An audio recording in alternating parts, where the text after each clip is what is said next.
इरशाद भट्टी साहब, जिस तरह से इस वक्त सिचुएशन जा रही है, आप क्या तज्जिया तबसरा करेंगे, खासकर तब जब अमेरिका खुलकर सामने आ गया है और वहाँ पे सेनेटर्स ये कह रहे हैं कि ईरान का जो मामला है या ईरान के ऊपर जो लड़ाई है वो अरब ममालिक के लिए भी उनकी बका की जंग है, इसलिए उनको शामिल होना पड़ेगा इसके अंदर।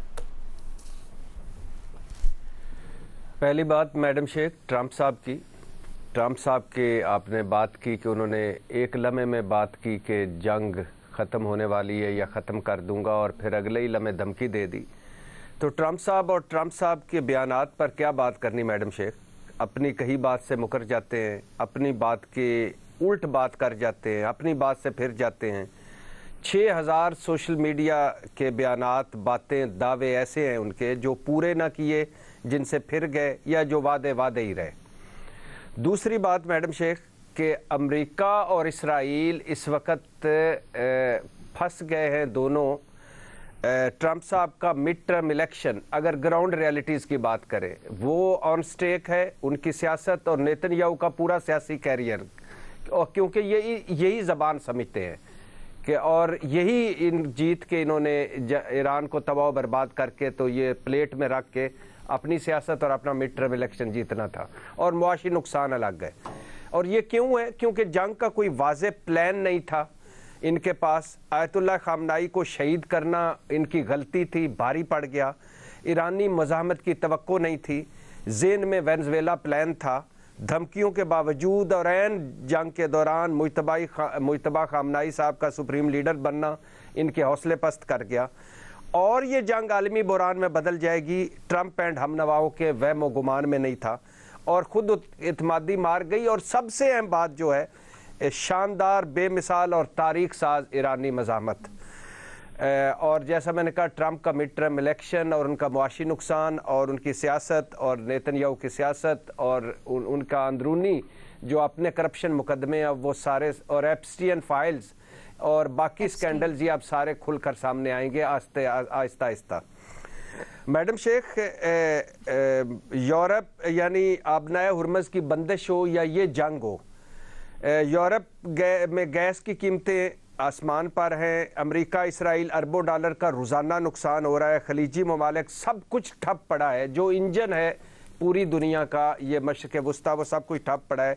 एशिया मुतासरीन जंग है। अब सवाल ये, मैं बार बार एक बात कर रहा हूँ कि अरब ममालिक का फ़ायदा, ये रीमा उमर साहबा ने बड़ी खूबसूरत एक बात की कि ईरान से क्यों नहीं पूछा जाता। इस बात पर अरब ममालिक पर आने से पहले याद आ गया कि ईरान से क्यों नहीं पूछा जाता। यानी ये दुनिया कैसी हो गई है, इस दुनिया का कोई कानून नहीं रह गया। नेतन्याहू कौन है? आलमी अदालती इंसाफ का मुजरम। और ये क्या हो रहा है कि ट्रंप साहब जाते हैं, अपने फौजी भेजते हैं और वेनेज़ुएला के सदर को एलिया समेत उठाकर अपनी जेल में डाल लेते हैं, और फिर इधर आते हैं, पहले कोई 14 दिन बमबारी करके शहादतें और तबाह बर्बाद इंसानियत को। गज़ा में पूरी नस्ल शहीद कर दी जाती है, लीबिया, लबनान, यमन, इराक, और अब फिर ईरान, और अब फिर ट्रंप साहब की तरफ नजरें हैं पूरी दुनिया की। इस बेबस दुनिया का हालत देखें, मुनाफिकत में भरी दुनिया और झूठी दुनिया, कि अब ट्रंप साहब की तरफ उम्मीद भरी नजरों से देख रहे हैं कि कब साहिब बंद करें जंग, और जंग बंद करेंगे तो वाह, आपने कमाल कर। ये कोई नहीं पूछता कि ट्रंप तो मुजरम है इस दुनिया का। क्या जवाब बनता है इस ईरान पर हमले का? इस ट्रंप ने तो जुर्म किया है। 2 बंदे मारे थे अमरीकी लीबिया ने, और क्या क्या नहीं किया अमेरिका ने लीबिया, और तवान लिया, कितने शहीद कर दिए ईरान के, कितने तबाही फेर दी ईरान पे। तो कोई अमेरिका पे नहीं आता कि अब नहीं जंग बंद करनी, अब लड़ो, ये जरा आके लड़ो और ये एंड तक जाओ, कर लो जो करना है।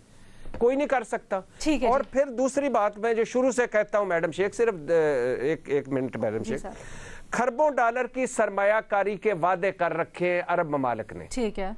और अरबों डॉलर की सरमायाकारी की हुई है अरब ममालिक ने, और इस खित्ते में ट्रंप साहब और इजराइल अरब ममालिक की नाराजगी मोल पूरे सारों की नहीं बर्दाश्त कर सकते या ये ख़तरा मोल नहीं ले सकते।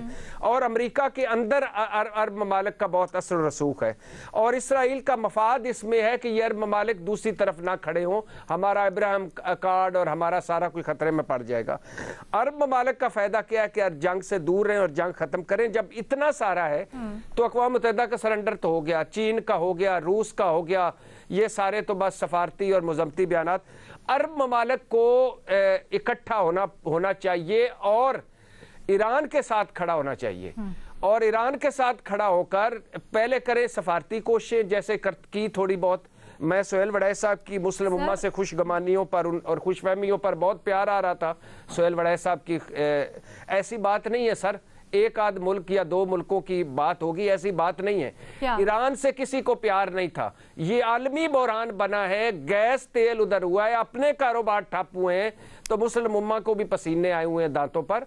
और बात ये, लेकिन फिर वही बात at the end of the day मेरी ख्वाहिश है, पहली सफारती, दूसरा मुआशी, यही ट्रंप साहब जबान समझते, और तीसरा मिलकर ईरान के साथ खड़े हों और अकाउंटेबल करें अमेरिका को कि किस वजह से हमला किया था, क्यों किया था। ये बात आपकी ठीक है भट्टी साहब, माजी में हमने दोनों तरह के रिलेशनशिप्स देखे ना अरब ममालिक के साथ ईरान के। एक तो कुछ नजरियाती इख्तलाफात भी हैं, उस सर्द मोहरी भी थी, फिर अभी रिसेंट पास्ट में हमने देखा कि सऊदी अरब और ईरान बड़े अच्छे ताल्लुकात भी इंजॉय कर रहे थे। मैं सोहेल वड़ैच साहब के पास वापस आऊँगी इस चीज़ के लिए। सोहेल साहब, ये भी हमें बताइएगा, क्या वो चपकलिश अभी बाकी है, वो जो गर्मी सर्दी थी ताल्लुकात में, वो आप समझते हैं नजरियाती तौर पर अभी भी है, या फिर जब इस तरह का वक्त आता है तो सारे ममालिक एक साथ हैं? देखिए, अब तो इस वक्त जो ईरान की सूरत हाल है, जाहिर है इस वक्त जब तक जंग है उस वक्त तो जाहिर है ईरान रेजिस्टेंस पे है, लेकिन जाहिर है इस वक्त सब ये सोच रहे हैं कि अगर ईरान को शिकस्त हो जाती है या अमेरिका जीत जाता है या इजराइल को बारादस्ती हासिल हो जाती है, तो उसके बाद ये सारा जो खिता है इसकी सूरत हाल क्या होगी कि एक तरफ ताकतवर इजराइल होगा, दूसरी तरफ बालादस्त अमेरिका होगा, और तीसरी तरफ ईरान नहीं होगा। तो अब उसके बाद इसका मतलब यह है कि इट वुड मीन कि जो कोई चैलेंज कर सकता था इजराइल को वो नहीं होगा। ना इस वक्त गजा रहा, ना हिजबुल्लाह रही, ना शाम रहा।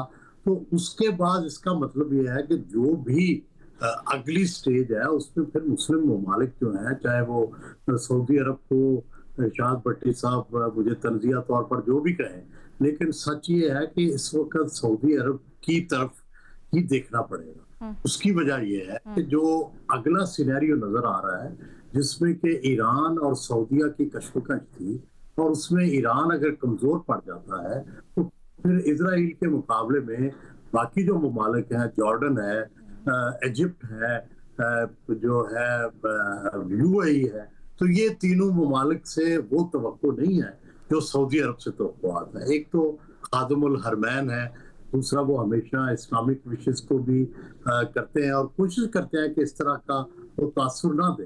तो फिर अगली जो स्टेज है इजराइल के साथ अगर कोई रेजिस्टेंस होगी या मुकाबला होगा तो वो उसको जाहिर है किसी ने लीड करना है।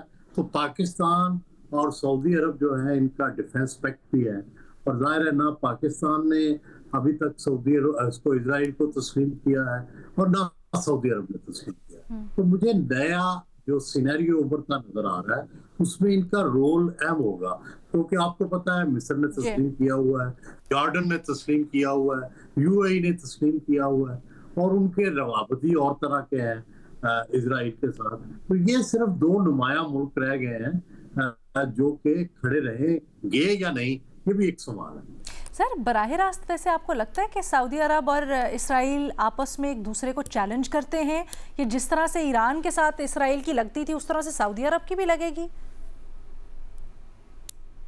देखिए, गुजारिश ये है कि कोई कहे ना कहे, ये टेंशन तो मौजूद है, और इससे पहले साल हर साल अगर पूरी तारीख पढ़े फलस्तीन की तो सऊदी अरब हमेशा फलस्तीनी तहरीक का साथ देता है, पीएलओ का, और जो टू नेशन स्टेट तक बात, टू स्टेट सोल्यूशन तक जो बात पहुंची थी उसमें सऊदी अरब मुकम्मल तौर पर शरीक था। लेकिन जब मामला हमास के हाथ में चला गया और टू स्टेट सोल्यूशन से मामला आगे को गुजर गया तो उस वक्त से सऊदी अरब जो है उसने थोड़ी खामोशी और पीछे हट गया, क्योंकि ये जो उस वक्त तक का जो सोल्यूशन था वो 2 स्टेट सोल्यूशन था, जिसको किसी हद तक सऊदी अरब और सारे अरब ममालिक की हमायत हासिल थी। लेकिन जब ईरान के हाथ में कंट्रोल चला गया, हमास का, हिजबुल्लाह का, शाम का, तो उस वक्त फिर जाहिर है ईरान ने डिसाइड करना था कि इजराइल के साथ क्या मामला है। इसीलिए फिर इजराइल ने जो है वो इनको सऊदी अरब से अलग करके तो अलग लड़ाई लड़ी है गजा में हिजबुल्लाह के साथ और फिर शाम के साथ और फिर ईरान के साथ। तो यही वो पुरानी तारीखी जड़ें हैं जिनको पढ़े बगैर, उनको जाने बगैर इस नतीजे पर नहीं पहुंचा जा सकता कि अब जो कुछ हुआ है इसके पस मंजर में ये था। Very interesting sir.